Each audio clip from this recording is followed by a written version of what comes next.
السلام عليكم ورحمة الله وبركاته. نحمده ونصلي على رسوله الكريم. أما بعد فأعوذ بالله من الشيطان الرجيم. بسم الله الرحمن الرحيم. رب اشرح لي صدري ويسر لي أمري واحلل عقدة من لساني يفقه قولي. ربنا زدنا علما. Ramadan, شهر الصيام, the month of fasting. شهر القرآن, the month of Quran. Shahrul Ihsan, the month of worshipping Allah subhanahu wa ta'ala with excellence, with beauty. Ramadan is this one month of the year in which Allah subhanahu wa ta'ala has made fasting an obligation upon us. It is the month in which we do not have a choice. Meaning if we wish to fast, we can fast, and if we wish to leave fasting, we can leave fasting. No, it is something that has been made obligatory upon us, necessary for us. And in the Quran, from the Sunnah, we do learn about people who are exempt from this obligation, but in general sense, every person who believes in Allah in the last day, who says that he is a Muslim, that she is a Muslim, then they must observe this pillar of faith, which is fasting in the month of Ramadan. Now when it comes to fasting, what are we doing essentially? When we're observing our fast, we are basically putting aside our bodily needs. We are putting aside our need to eat, our need to drink, our need to rest, our need to enjoy sexual relations. We are putting these needs aside. We are restricting them to just a few hours of the day, which is in fact not the day, but the night. Just the time between sunset and sunrise. This is the time when we can fulfill our bodily needs. What about the rest of the time? What are we doing? Why are we taught to keep away from fulfilling our bodily needs? So that we can attend to the needs of the soul. So that we can pay attention to our heart also. We can reflect on our relationship with Allah subhanahu wa ta'ala. We can nourish, we can feed the soul. Because by this point, the soul has become hungry, it has become thirsty, it needs some attention. Because if you think about it, throughout the year, what are we doing generally? We are fulfilling our bodily needs. And our bodily needs are such that no matter how much you pursue them, no matter how much you try to fulfill them, they're never fully accomplished. Think about it. Has it ever happened that you go get a haircut done and then you think, yeah, I'm done for life? No. Does it ever happen that you get your hair dyed and you say, okay, I'm done for 1 year? No, not possible. Does it ever happen that you eat something in the morning and you say, khalas, I'm done, I'm good for 1 week? No way. Our body is such that it is needy. Every few hours, every few minutes, every few days, it has needs. It becomes thirsty, it becomes greedy, it wants to be satisfied. Just like a crying baby. What happens to that baby? It has a need. It needs to be changed. It needs to be fed. The baby needs to be burped. The baby needs to be loved. Isn't that so? So what happens to the mother who is constantly attending to the needs of her child? What happens to her? Does she end up neglecting herself? Does she end up neglecting her own health? Yes. She's getting less sleep, she's not able to eat well, she's not able to socialize much, she's a mess. So then what happens? She needs some time to herself. When somebody will come and say, I've got the baby, you go get some rest. I've got the baby, you go eat. I've got the baby, you take a day off. You go have some fun. Now we see that if the body has so many needs, and if throughout our lives we are pursuing the needs of the body, what will happen to the soul? Will it not be neglected? Will it not feel hungry and thirsty? Yes. Because just as the body has needs, our soul also has needs. It has a need. What need? It has a need to be nourished. And what is the nourishment? What is the food for the soul, for the heart? It is the Quran. the soul has the need to be disciplined. And what is it that will discipline, that will train the soul? It is the act of fasting. It is this worship of fasting that will discipline and train the soul. The soul, it has longings, it has desires that must be addressed. It has yearnings that must be heard. It needs to make dua. It needs to call out to its Lord. So it needs to make dua to Allah subhanahu wa ta'ala. So when in the month of Ramadan, we are putting our bodily needs aside, we are restricting ourselves to just a few hours to fulfill our bodily needs, the rest of the time, what is it that we are paying attention to? What is it that we need to focus on? The needs of the soul. Its nourishment, its discipline, its yearnings. It needs to be heard. It needs to make dua. It needs to listen to the Quran. It needs to be disciplined. And this is what the month of Ramadan is about. Now what happens is that when we continue to feed the body, then what will happen to the soul? It will eventually become weak. It will starve. It will lose its strength. And this is something that's very natural. When we pay too much attention to one thing, then the other becomes neglected. And the one who is neglected, what will happen to it? Will it become stronger over time, or will it become weak over time? It will become weak over time. Have you ever experienced this? That your body is very comfortable in bed. Very comfortable. Alright? You're feeling relaxed. Your bed is nice and cozy. The temperature in your room is just perfect. There is no noise. Neither in the street nor in the house. The TVs are off, the phones are off, the children are sleeping, and you are having a good time in your bed. Your body is enjoying. Now, it is time to pray. Is there some tension between the body and the soul over here? Is there? The body wants to sleep, but the soul needs to get up. It needs the body to cooperate with it. Right? Get up. Wake up. It's time to pray. Now what happens? If the soul is equipped with taqwa, if it is nourished well, if it is strong, then what will happen? The soul will win. Its need will be given priority. But if the body has been fed this whole time, then who will win here? The body will win. So the month of Ramadan is about strengthening our souls so that the rest of the year, inshallah, whenever we are in a situation where our physical pleasures are pulling us to one side, but our spiritual needs demand from us that we do something else, then we want that our soul also wins. We want that we have the strength to respond to the need of the soul. This is what we want to do. This is what the month of Ramadan is about. Because the Prophet ﷺ said that أَعْطِ كُلَّ ذِي حَقٍّ حَقَّهُ. Give every deserver of a right its right. Meaning everyone that deserves a haqq, that deserves a right, that has a right over something, then it must be given. So the body has a right, it has a need. And whether somebody tells us or not, we are very good at looking after the needs of our body. But the soul also has a need. So this month, the focus is on what? On the soul. Nourishing it, strengthening it, responding to its need, disciplining it. The Prophet ﷺ, he used to make this dua. Which dua was it? Allahumma inni as'aluka ilman nafi'an وَعَمَلًا مُتَقَبَّلًا وَرِزْقًا طَيِّبًا.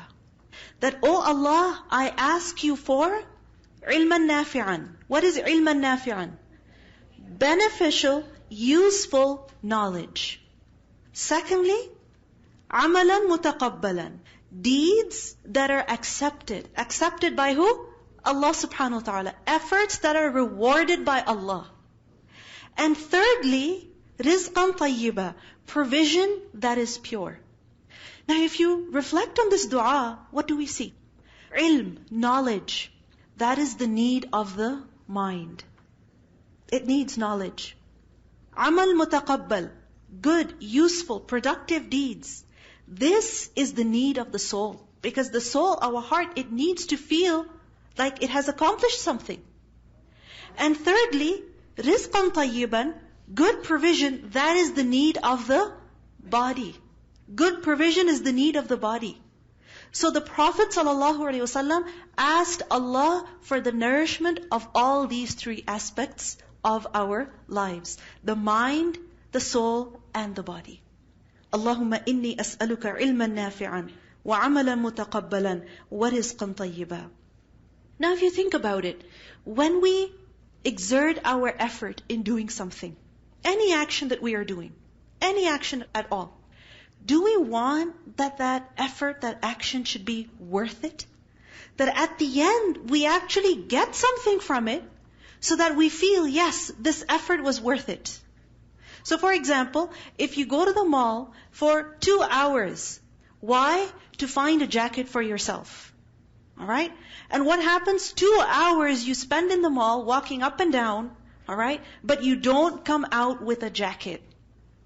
How do you feel? How do you feel? Disappointed. You put in so much effort. You even brought your husband's money. He gave it to you, willingly. Alright? Or you brought your money that you had been saving for such a long time. You had the car to yourself. You had a babysitter watching your children. Alright? You prepared dinner before coming. You put in so much effort to make sure you would find a jacket, but you don't find a jacket. How does it feel? That your entire effort was worthless. Worthless. Now the month of Ramadan is an entire month in which every single day we are refraining from eating and drinking. We will be spending sleepless nights. We will be spending, inshallah, hours standing in prayer. So we want that at the end of the month, we have actually achieved something.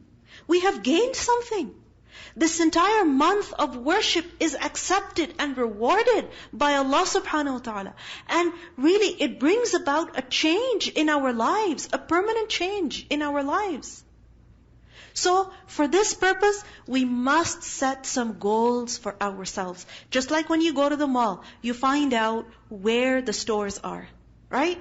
You're not just going to go up and down the aisles thinking, okay, maybe there's a store here. Oh, maybe there's a store there. No. You're going to find out if those stores are even there at the mall.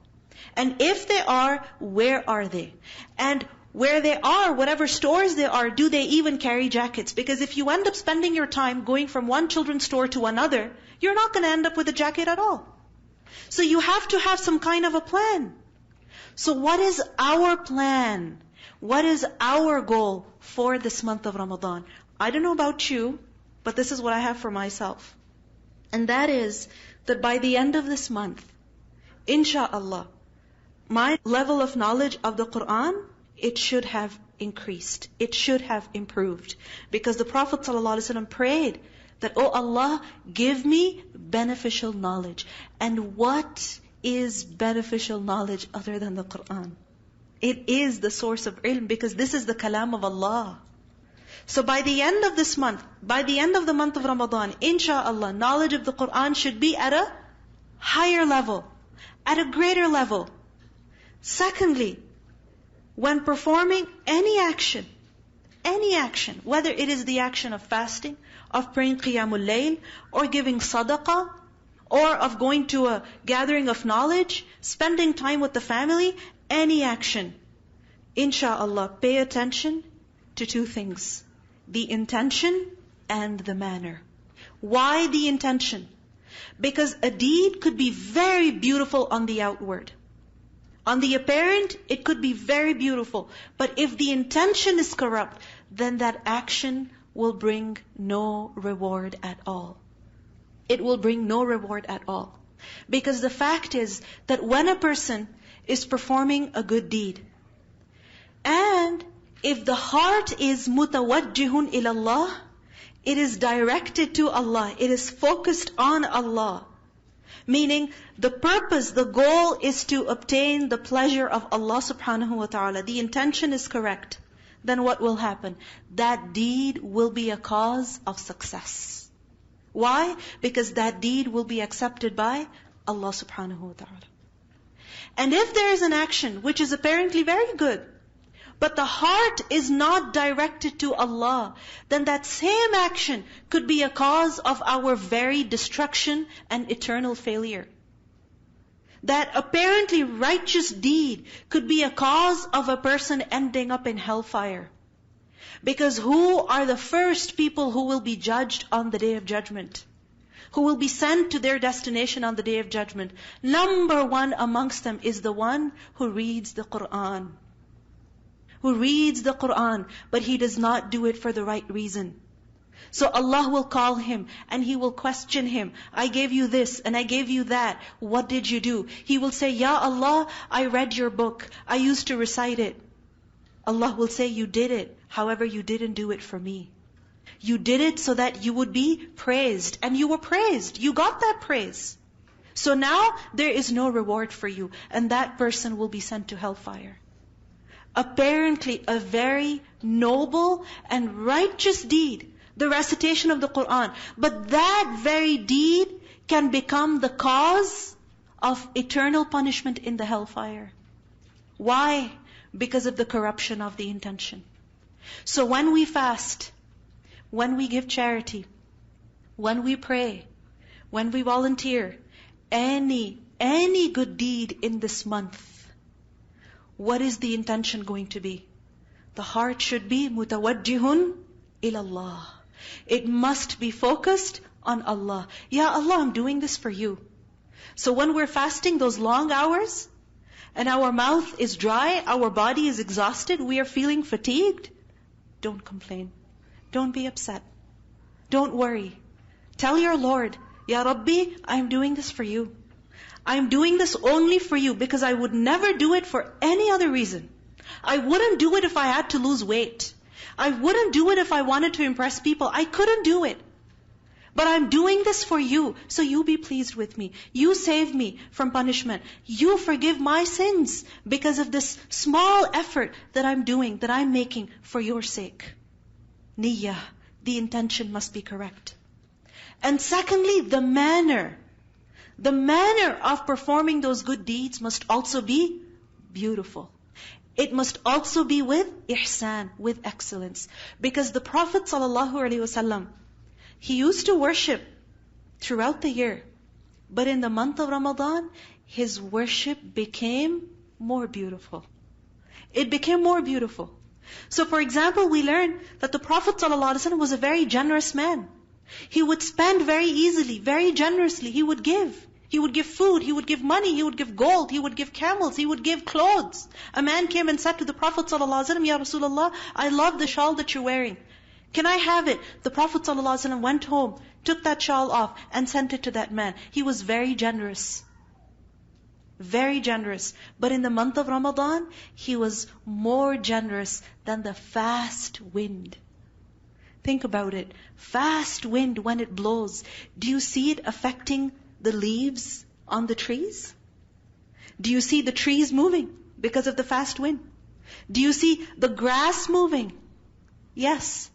Do you feel like your house is also being affected by the wind? Your windows perhaps. Or you can hear the wind blowing even when you're inside the house. We see the effects of fast wind. We sense them. We feel them. Because nothing is left untouched by the fast wind. Likewise, Rasulullah sallallahu alaihi wasallam, so beautiful was his sadaqah in the month of Ramadan that nothing was left untouched. He would pray Qiyamul Layl throughout the year, but in the month of Ramadan, even more beautifully. He would recite the Quran regularly, but in the month of Ramadan, every night he reviewed the Quran with Angel Jibreel. So his ibadah became more beautiful in the month of Ramadan. And this is what we want to accomplish as well. Amalan mutaqabbalan. We want that our effort is accepted. When will it be accepted? When the intention is right and when the manner is beautiful. It is done for the pleasure of Allah and it is done according to the way of Rasulullah sallallahu alaihi wasallam. And the third thing, with respect to rizqan tayyiban, that we want to have improved eating habits also by the end of this month. Not eating habits that have gotten worse over the course of this month, but rather eating habits that have improved over the course of this month. That when I'm eating something, look, is it tayyib or is it khabith? Is it pure or is it impure? Is it something that will strengthen my body or weaken my body? Is it something that will hydrate my body or dehydrate my body? Is it something that will fill my body with energy or is it something that will drain my body of energy? Rizqan tayyiban. Good, pure provision also. Because what happens is that when we're fasting and we've been refraining from eating and drinking, we tend to compromise on the quality for the sake of the taste. Because what happens is that we start rewarding ourselves with food when we break our fast. No.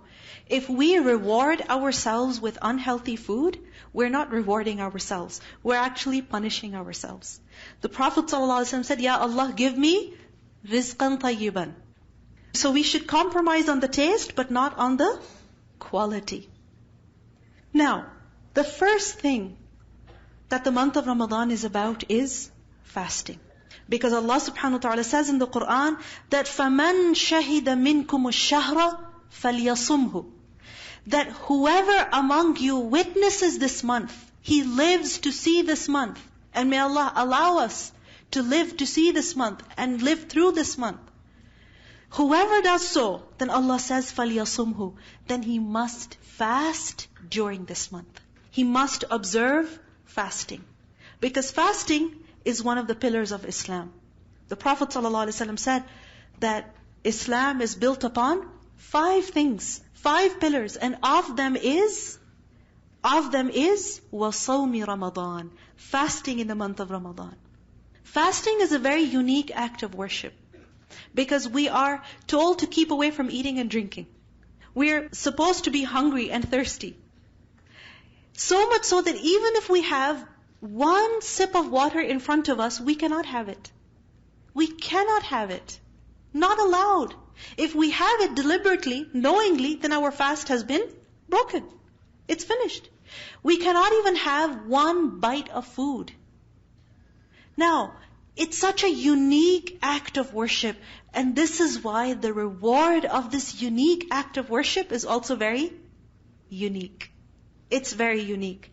In a hadith we learn, the Prophet ﷺ said that Allah Azza wa Jal says that all the deeds of the son of Adam are for them, except fasting, which is for me. Fasting is for who? Allah. How? Because we are depriving ourselves. We are sacrificing on our own needs. We are putting our needs aside. We are focusing on Allah subhanahu wa ta'ala. Allah says fasting is for me. And when it is for Allah, Allah says, I shall reward for it. What is that reward? Allah doesn't tell us. The Prophet ﷺ, he doesn't tell us what that reward is. Yes, one thing we know is that the people who fast will be invited to enter Jannah through a special gate. Meaning they will be given special honor on the Day of Judgment. But what other reward is there in Jannah reserved for people who fast? Allahu A'lam. Allahu A'lam. فَلَا تَعْلَمُ نَفْسٌ مَا أُخْفِيَ لَهُمْ مِنْ قُرَّةِ أَعْيُنٍ. No soul knows what reward Allah has kept as a secret for them. Why? Because of what they used to do. It's a secret. Allah has kept it. Now, fasting. What is the purpose of fasting? Is it just to make us hungry and thirsty? To make us cranky? To make us physically weak? No. Allah Himself tells us what the objective, what the purpose of fasting is. And what is that? لَعَلَّكُمْ تَتَّقُونَ. So that you can have taqwa. What is taqwa? Protection. Why do we fast? So that we can protect our soul from committing sin in this life. Because when we are fasting, we are disciplining our desires. We are training our soul. So we are teaching it, we are preparing it, we are strengthening it so that it can be protected from sin. So لَعَلَّكُمْ تَتَّقُونَ, so that you develop taqwa, meaning you shield yourself from committing sin in this life. And also, so that you may shield yourself, protect yourself from the punishment in the next life. Because fasting is an act of worship that erases our sins. The Prophet ﷺ said, "As-siyamu junnah." Fasting is a shield. Has it ever happened that there's something dangerous and you need a shield to protect yourself from that danger?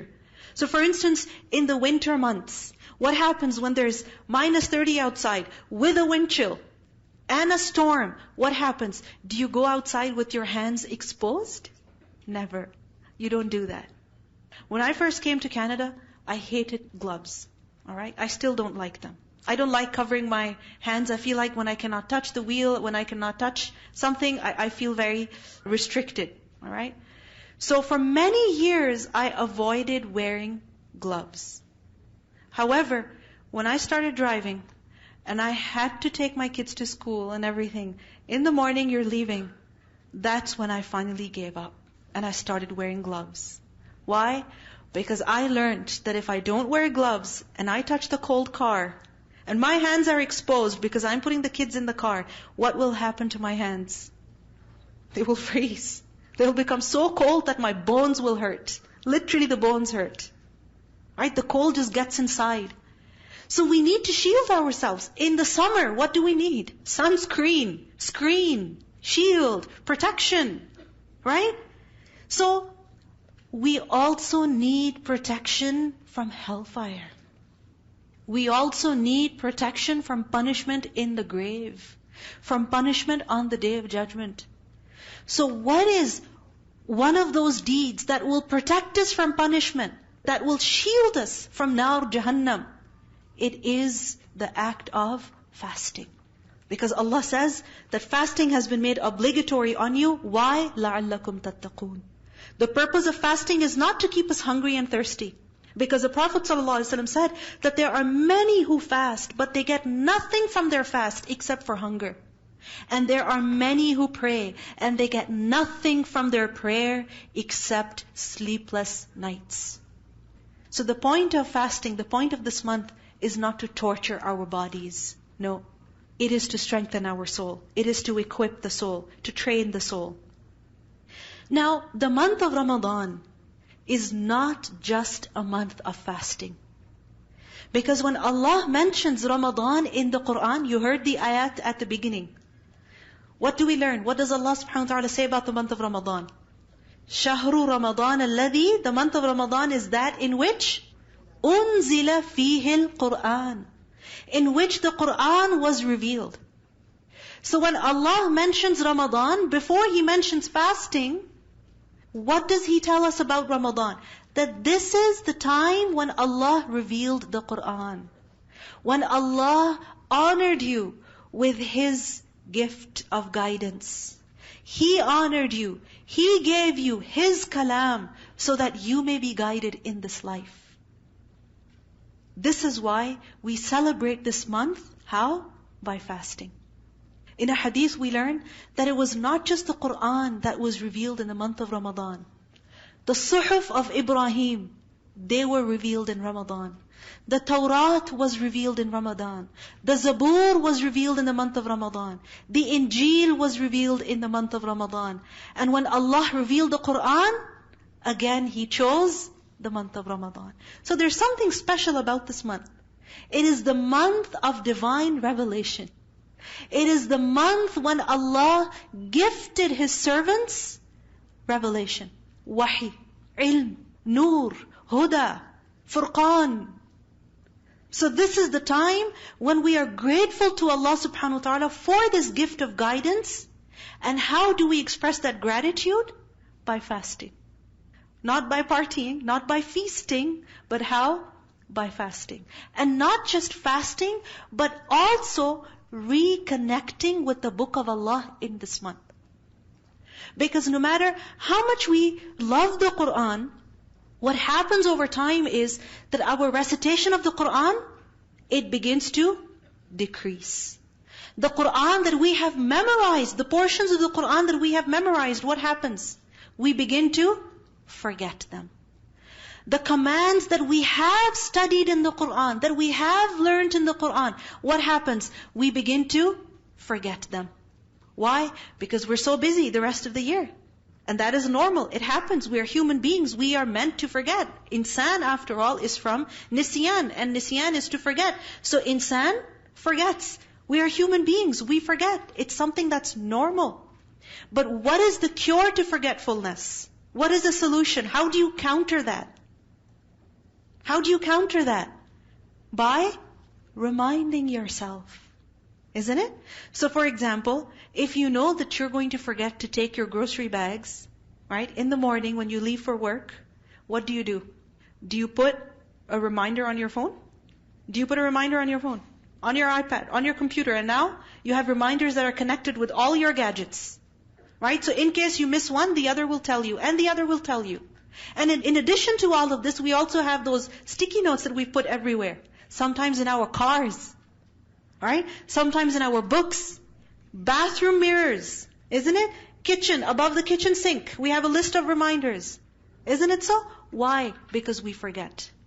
Now the Quran, we also forget the Quran. We also forget the Quran. Let's admit it. We do. We forget its messages. We're human beings, right? You know, when the Prophet ﷺ passed away, when he died, Abu Bakr radiallahu anhu was not in Medina. Because in the morning at Fajr time, the Prophet ﷺ was perfectly fine. He got up, he lifted his curtain, he saw the Sahaba praying.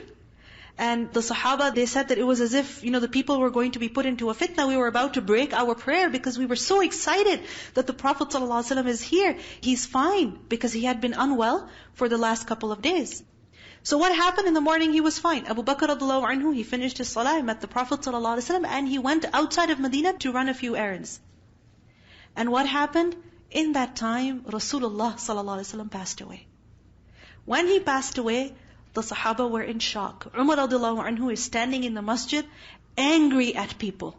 Nobody dare say that Rasulullah ﷺ has died. And imagine if Umar is saying that, who can respond to him? Nobody said anything, but people were just crying. Abu Bakr radiallahu anhu came in. He came in, he went into the house of Aisha radiallahu anha, his daughter. That is where the Prophet ﷺ was, because his head was in her lap when he passed away. Abu Bakr radiallahu anhu went, he kissed the forehead of the Prophet ﷺ. And he said that Allah will not put you through 2 deaths. This is something that we accepted. And he said words of praise for the Prophet ﷺ, that how beautiful you were alive and how beautiful you are when you have passed away. Abu Bakr radiallahu anhu went outside and he sees Umar radiallahu anhu standing angry at people. And the people are afraid, worried. And Abu Bakr radiallahu anhu told Umar, sit down. Umar radiallahu anhu refused. Abu Bakr radiallahu anhu recited the Quran. He recited the Quran. He reminded the people that وَمَا مُحَمَّدٌ إِلَّا رَسُولٌ, that Muhammad sallallahu alayhi wasallam was only a messenger. قَدْ خَلَتْ مِنْ قَبْلِهِ الرُّسُلُ, messengers have passed before him. أَفَإِمْ مَاتَ أَوْ قُتِلَ إِنْقَلَبْتُمْ عَلَىٰ أَعْقَابِكُمْ, if he has died or he has been killed, then will you turn back on your heels? And Abu Bakr radiallahu anhu said his famous words of whoever used to worship Muhammad, then he should know that Muhammad has died, sallallahu alaihi wasallam. But whoever used to worship Allah must know that Allah is ever living, eternal. Umar radiallahu anhu, he said that when he heard that ayah, he felt as though the ground beneath his feet had disappeared. He felt he could not stand any longer. He just sat down. The Sahaba said, it was as if for the first time ever they were listening to that ayah. First time ever they were listening to that ayah. And when was this ayah revealed? After the battle of Uhud, just a few years ago. But what happened over time? Did they not forget it? They forgot it because they were human beings. They were human beings. And the Sahaba were the people who heard the Quran recited from the mouth of Rasulullah sallallahu alaihi wasallam. They were the people who had the Quran preserved in their hearts. They were the people who recited the Quran in the morning, in the night, who taught people the Quran. If they could forget the Quran, then what about us? What about us? So if we have forgotten something of the Quran, Isn't it necessary that we reconnect with the Book of Allah? That we remind ourselves of the beautiful gems, of the beautiful guidance that Allah has given in this Quran? Isn't it necessary that we revisit this beautiful gift that Allah has given? We reconnect with the Book of Allah? Because Rasulullah sallallahu alaihi wasallam, even he used to review the Quran in this month. In Bukhari we learn that Jibreel would come to visit the Prophet sallallahu alaihi wasallam every night in the month of Ramadan. And remember, Jibreel would not come when he wanted, or when the Prophet ﷺ wanted. When would Jibreel visit the Prophet ﷺ? When Allah ordered him. So if Jibreel is coming to the Prophet ﷺ every single night and making the Prophet ﷺ review the Quran, this is being done at whose orders? At whose instructions? At the instruction of Rabbul Alameen. If the Messenger ﷺ needed to review the Quran every night, then what about us? Then what about us? We also need to reconnect with the Quran. Now the question is, how do we reconnect with the Book of Allah in this month? Through different ways. First of all, let's do what the Prophet ﷺ did. And what did he do? Tilawah. Recitation. Because the month of Ramadan is a month of Quran. And in this month, the one action that should be most visible after fasting should be which ibadah? Ibadah with the Quran. This should be the most visible, the most prominent, the most evident ibadah in the month of Ramadan after fasting. And what is that? With the Quran. And this is why we see that the Salaf, what would they do? Imam Malik, he would say that this is the month of Quran, and therefore, لا كلام فيه إلا مع القرآن. There is no talking, no chatting, no conversation in this month except with the Quran. It's as if he is telling people, I love you, however, I need to talk to the Quran more than I talk to you in this month. Do we spend our time talking? Lots. Isn't it? We talk to our friends, we talk to our families, we talk, through our mouths, on the phone, or with people who are sitting in front of us, and sometimes through text messages, right? Status updates and so on and so forth. We're always conversing. Imam Malik said this month is for talking with the Quran. Just as we spend hours talking to people, now hours should be spent talking to the Quran. Now the question is, how do you talk to the Quran? How do you talk to the Quran? By reading it and listening to it. Because you see, this is how you carry a conversation. You speak, and then you listen. We talk, and then we listen. So likewise, in this month, inshaAllah, we have to spend some time, however much time we can, in recitation of the Quran, and also in listening to the Quran. So for example, in Salatul Taraweeh, many of us inshallah will get a chance to listen to the Quran. But should that be it? No, more than that. Recitation of the Quran in the day also. In the day also. Or if we're not able to go for Salatul Taraweeh ourselves, then reciting Quran ourselves. Listening and reciting. Because when a person recites the Quran, then what happens? He is rewarded for every single letter. Every single letter. What's the reward? 10 good deeds. 10 good deeds for every letter. Now imagine if you do that while you're fasting. Isn't the reward going to be more? It is. Because now it's added up with another act of worship.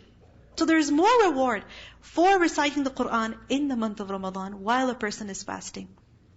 And when a person is fasting, then remember, when he reads the Quran, then the Quran will intercede for him on the Day of Judgment.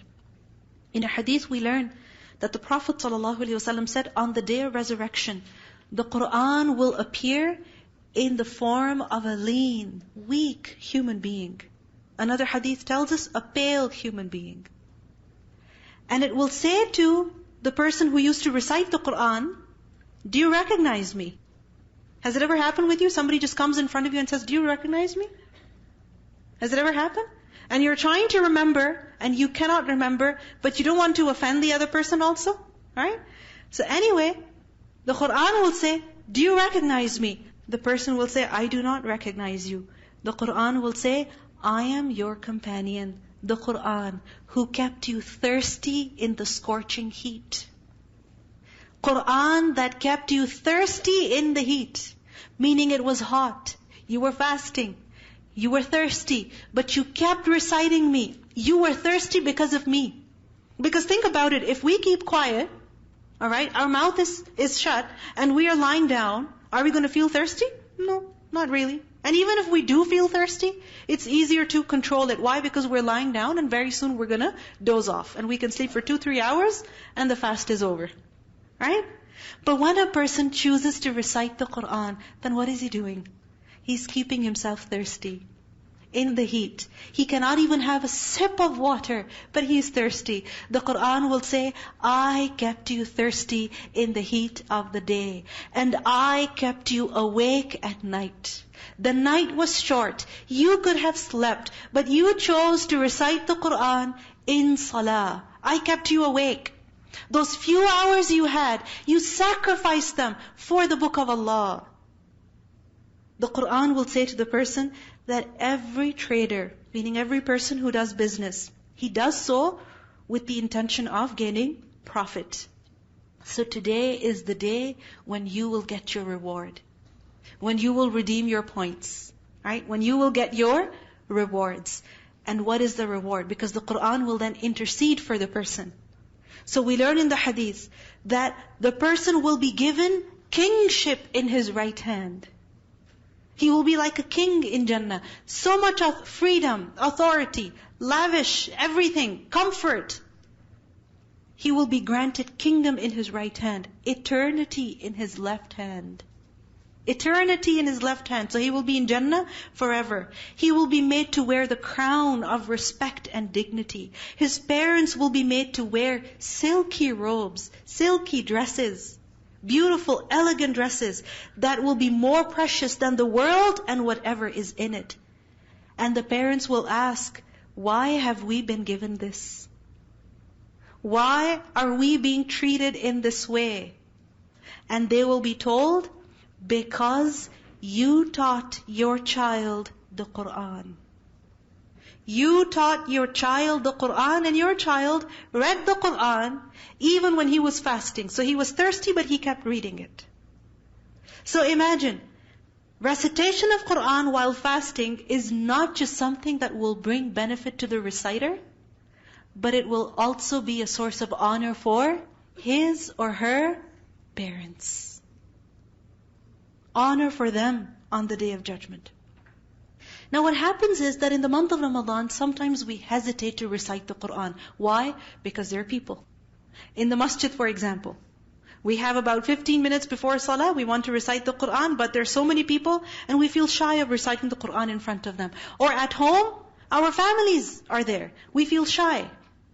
The Prophet ﷺ said that the one who recites the Quran in a loud voice, loud not in the sense that the person is screaming, no, loud in the sense that others can hear him, then he is like one who gives sadaqah openly. Why is it like sadaqah? Because when you recite the Quran to someone gets to listen, they're also getting a chance to worship Allah subhanahu wa ta'ala. Isn't it? Because they're getting to listen to the Quran. They're getting to reflect on the Quran. So it's as if you're giving sadaqah. But how sadaqah? Openly. Why? Because you're reciting Quran openly. And the one who recites the Quran quietly is like the one who gives sadaqah secretly. Both are good. Both are good. It's a win-win situation. So if we get a chance to recite the Quran when others can hear us, good, alhamdulillah. But obviously the intention must be correct. And if we get a chance to recite the Quran in our privacy, when nobody can hear, even that is good. It's a win-win situation. The recitation of the Quran. What is this? It's a very, very noble deed. Once a man came to Abu Sa'id al-Khudri and he said, advise me. Has it ever happened? That you ask somebody, can you please advise me? The month of Ramadan is coming. I'm really nervous about it. Can you please advise me? Right? I'm going to go into the school. Can you please advise me? I'm going to get married. Can you advise me? So this person is asking Abu Sa'id al-Khudri, advise me. Some advice that will benefit me for life. For life. What should I do? What should I hold on to? Abu Sa'id al-Khudri said that you have asked me what I asked the Messenger of Allah sallallahu alaihi wasallam. Meaning I asked him the same question. So I will tell you what the Messenger sallallahu alaihi wasallam told me. And what was that? Usika bi taqwallah. I advise you to have fear of Allah. فَإِنَّهُ رَأْسُ كُلِّ شَيْءٍ. For it is the head of everything, meaning the main portion. It is the leader. It is the crux of everything. And you must strive in the way of Allah, because that is the monasticism of Islam. And you must engage in the remembrance of Allah. وَعَلَيْكَ بِذِكْرِ اللَّهِ وَتِلَاوَةِ الْقُرْآنِ. You must adhere to the remembrance of Allah and the recitation of the Qur'an. Why? فَإِنَّهُ رَوْحُكَ فِي السَّمَاءِ وَذِكْرُكَ فِي الْأَرْضِ. For it is a means of your life in the sky and your mention on earth. Life in the sky. Meaning if you really want to be well known, alive, like a living personality. You're like a living personality, a person who's alive. What happens? You get their updates all the time. They're now in this country, they're in that country, they're doing this, they're doing that, right? You get their live updates, right? So a living person. So when a person recites the Qur'an, he becomes famous where? Famous where? Amongst the angels. So the angels talk about him. Oh, this person, today he completed the recitation of Surah Al-Anfal. Yeah, today he completed the recitation of the entire Qur'an. The angels talk about the person who recites the Qur'an and remembers Allah. He becomes famous where? In the skies. We all have this desire, right? That people should remember us. They should talk about us. They should take interest in us. They should pay attention to us. The Prophet ﷺ guided us that we should seek this kind of praise. Praise from who? The angels? Right? And obviously, what does that mean? That Allah subhanahu wa ta'ala will also be happy with His servant. So, فَإِنَّهُ رَوْحُكَ فِي السَّمَاءِ وَذِكْرُكَ فِي الْأَرْضِ. And your fame also in the earth. So it's amazing that when a person is reciting the Qur'an here in this world, where is he being mentioned? In the sky. فَاذْكُرُونِي أَذْكُرْكُمْ. Remember me, remember Allah, and Allah will remember you. And also remember that the recitation of the Qur'an is better than anything in this world. One day the Prophet ﷺ saw the Sahaba, they were sitting in the masjid, talking amongst themselves. And the Prophet ﷺ said to them, he asked them, that who amongst you would like to go to such and such marketplace and bring from there 2 camels of the best breed, healthy camels, for free? For free. So who amongst you would like to go to an auto mall every day and bring 2 cars for free? Good cars. Not old, used. No. New, good cars. Who would like that? 2 for free every day. Maybe you're not interested in cars. Let me put it in your context. What is it? People's Jewelry Store, Burke's and all that, right? Tiffany & Co. Okay. Who would like to go to Tiffany every morning and come back with 2 pieces of jewelry? Original, real diamonds. Who would like that? White gold, platinum. Who would like that? There's no question about this. Everybody would like it. It's so obvious that you don't even feel the need to raise your hand here. Right? It's so obvious. The Sahaba said, everyone would like that. The Prophet ﷺ said, if one of you were to go to the masjid and recite or learn or teach 2 ayat of the Qur'an, that is better for you than those camels. If you go to the masjid one morning and you end up reciting or listening to or learning or teaching just 2 ayat. That is better than a trip to Tiffany and coming back with free jewelry. It's better than that. And it's up to us whether we want to limit ourselves to 2 or more. 2 or more. It's up to us. It's a treasure. Because what happens to the cars of this world? What happens to the jewelry of this world? Does it not become old? Does it not lose its shine? What happens to it? Does it not lose its value? I mean, a car, the moment it drives out of a dealership, that's it. What happens to its value? A huge percentage of it is just lost. It's gone. It's gone. But gaining the ilm of the Quran, spending time with the book of Allah, this is something that is a source of endless, continuous reward for a person. So what better time to learn the book of Allah, to recite the book of Allah, to reflect on the book of Allah, to teach the book of Allah, than this month, even if it's just 2 ayat a day. Just 2 ayat. And we learn that a person who recites the Quran, then he will be protected in the grave also. In a hadith we learn that a man is placed in his grave. And now put yourself in that position. A person is placed in his grave. Who's with him? Who's with her? Nobody. There's no phone, no human being, no access to anybody. Alone. And when he is approached from the side of his head. Why? Because of the sins that he has committed. Approached by what? By punishment. Because if you think about it, are we not sinful? Do we not commit sins? With our head also? I mean, think about the times when we have, shaken our head in pride. Jerked our head or something in pride. Isn't that a sin of the head? What's in the head? Our mind, our brain, our thoughts. So think about the number of times that we have entertained negative thoughts about Allah's servants. These are all sins, right? And they're endless. So when the punishment will approach him from the side of his head, the recitation of the Quran will repel the punishment. It will come between the person and the punishment. That no, you can't reach him through me. The Quran will come in between and say, no, you cannot reach this person. It will shield him from punishment. And this is a hadith in At-Tabarani. When the punishment will approach him from his side, so the right or the left side, then charity will repel the punishment. How much sadaqah did a person give? When the punishment will approach him from the side of his feet, then his walking to the masjid is going to repel it. So this month, as we walk to the masjid, as we engage in sadaqah, as we also recite the Quran, do it with ihtisab. What is ihtisab? Expecting reward from Allah, hoping reward from Allah, keeping a goal in mind. Don't just do it because you have to do it and everybody is doing it and this is just something that we do. Do it with this in mind. Ya Allah, I'm walking to the masjid at 11 p.m. My kitchen sink is full with dirty dishes. My laundry is just piling up.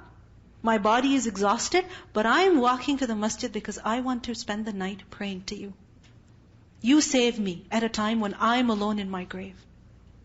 Giving sadaqah, reciting the Quran, keep this intention in mind. Then we see that the recitation of the Quran, not just during the day, but especially in Qiyamul Layl. In Qiyamul Layl. If a person gets to go for Taraweeh, excellent. But if we're not able to go for whatever reason, you have work, or you have a family, young children whom you have to look after, because of whom you cannot go to the masjid, that doesn't mean we deprive ourselves of this treasure, of this great opportunity. Listen to this hadith. The Prophet ﷺ said, الصيام والقرآن يشفعان للعبد يوم القيامة. Fasting and the Quran will both intercede for the servant on the day of judgment. يقول الصيام. Fasting will say, أي ربي, O Lord, منعته الطعام والشهوات بالنهار. أي ربي.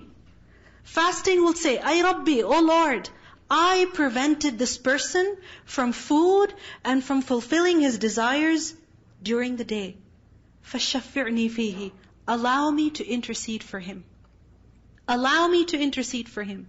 وَيَقُولُ الْقُرْآنِ, and the Qur'an will say, مَنَعْتُهُ النَّوْمَ بِاللَّيْلِ. Oh Allah, I prevented him from sleep in the night. He couldn't sleep because of me. He couldn't sleep in those few hours even because of me. So allow me to intercede for him. The Prophet ﷺ said, فَيُشَفَّعَانِ, then both will be given permission to intercede for the person. And imagine when fasting and Qur'an are fighting for a person, arguing for a person, then no, this person should not be punished. No, this person should go to Jannah. Yes, this person should be given a higher rank in Jannah. Then is that person going to suffer on that day? But we have to give a little here so we can get a lot there. We have to give up some of our sleep, some of our comfort, spend some of our night in the recitation of the Qur'an so that we can be successful on that day. The Prophet ﷺ said, مَنْ قَامَ رَمَضَانَ إِيمَانًا وَاحْتِسَابًا غُفِرَ لَهُ مَا تَقَدَّمَ مِنْ ذَنْبِهِ. The person who establishes prayer during the nights of Ramadan. This is not the 5 daily prayers. This is establishing the prayer when? In the night of Ramadan. What does it mean? Every night, a person spends some time in Qiyamul Layl. And what is he doing in Qiyamul Layl? Reciting the Qur'an. But he does it with iman, with sincere faith, and hoping to attain Allah's rewards. Then all of his past sins shall be forgiven. All of his past sins shall be forgiven. Wiped off. Because of what? His praying in the nights of Ramadan. Qiyamul Layl is the best prayer after the fard prayers. The Prophet ﷺ said that أَفْضَلُ الصَّلَاةِ بَعْدَ الْفَرِيضَةِ صَلَاةُ اللَّيْلِ. The best prayer after the prescribed prayer is the night prayer. It is the night prayer. Jibreel once came to the Prophet ﷺ and said, Ya Muhammad, عِشْ مَا شِئْتَ فَإِنَّكَ مَيِّتٌ.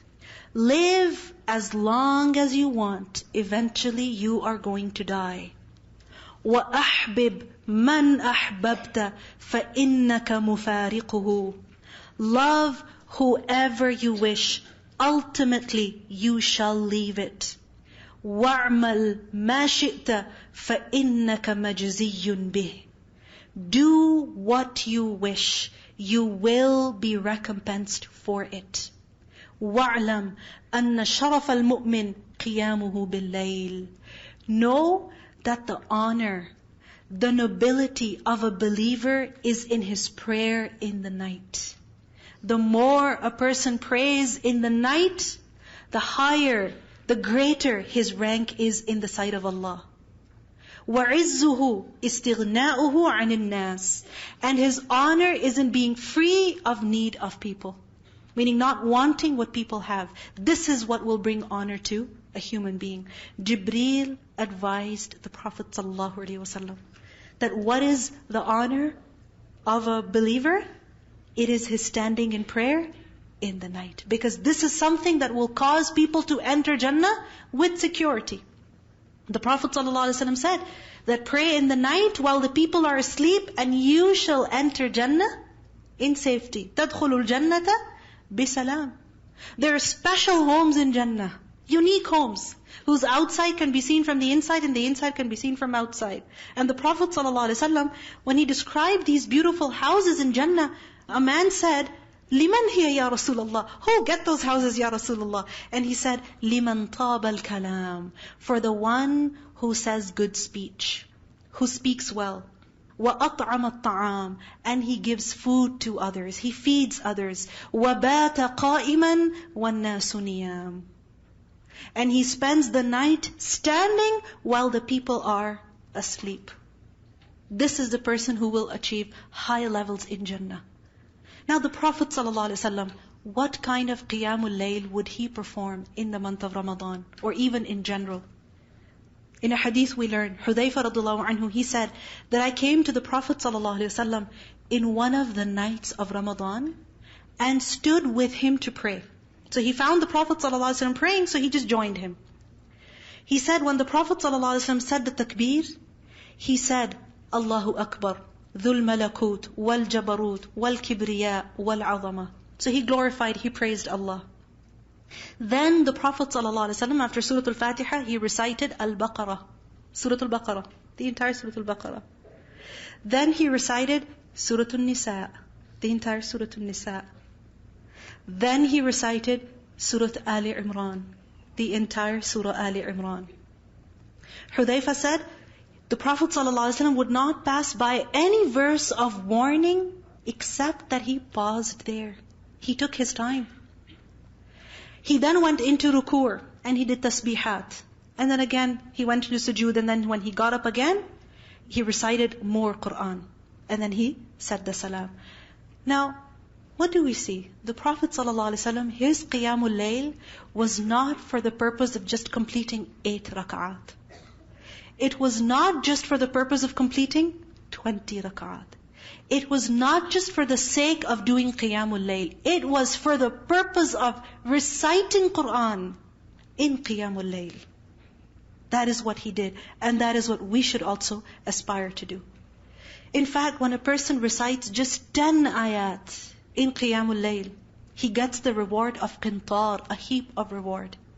When a person recites 100 ayat in qiyamul layl, then the reward for the entire night of worship is written for him.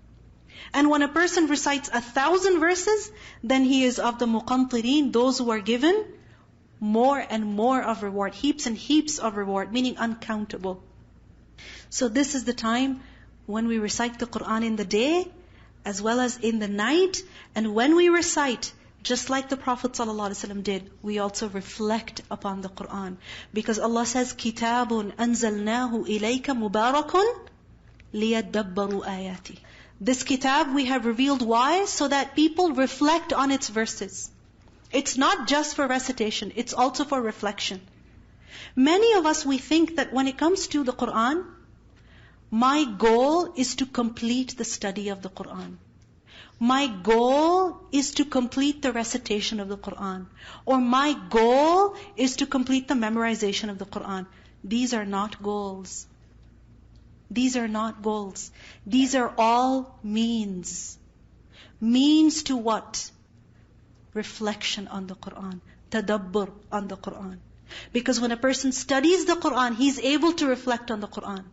Now once the study is done, an endless journey of tadabbur should begin.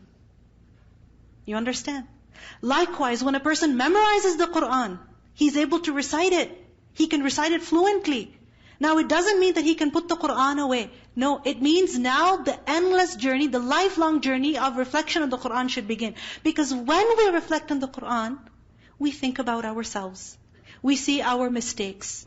We do something to fix ourselves. We improve our condition, our state. We do amal on the Quran. And that is what the Quran was revealed for. Our guidance. And this is why, inshallah, just before this month of Ramadan, starting tomorrow, inshallah, we will begin the review of the meaning of the Quran, inshallah. 1 juz a day, inshallah, every single day, starting tomorrow. And the goal is to review the meaning of the Quran. Why? So that we can reflect on it. So that when we will be reciting the Quran in this month, and we will be listening to it, we know what we're saying. So that we can be of those who Allah subhanahu wa ta'ala describes as al-muttaqeen. Because this Quran is what? Hudan lil-muttaqeen. May Allah subhanahu wa ta'ala allow us to spend this month with His book, in His worship. And may Allah subhanahu wa ta'ala allow us to make this month a successful month, so that He is happy with us and we are happy with Him. May our deeds be amalan mutaqabbalan. Inshallah, tomorrow when we begin our program of Fahm al-Quran, we will be using the translation of Sahih International. Alright? And if you have that mushaf with you, I would recommend that you bring that with you, because I will be reading that translation and you want to be able to follow along easily. Right? So inshallah, if you have it, bring it. If you'd like to just use it off of the internet, there are many sites that have that translation for free. So inshallah, you can also bring that. And with that, inshallah, we conclude our program. Subhanakallahumma wa bihamdik. Nashhadu an la ilaha illa anta. Nastaghfiruka wa natubu ilayk. Assalamu alaikum wa rahmatullahi wa barakatuh.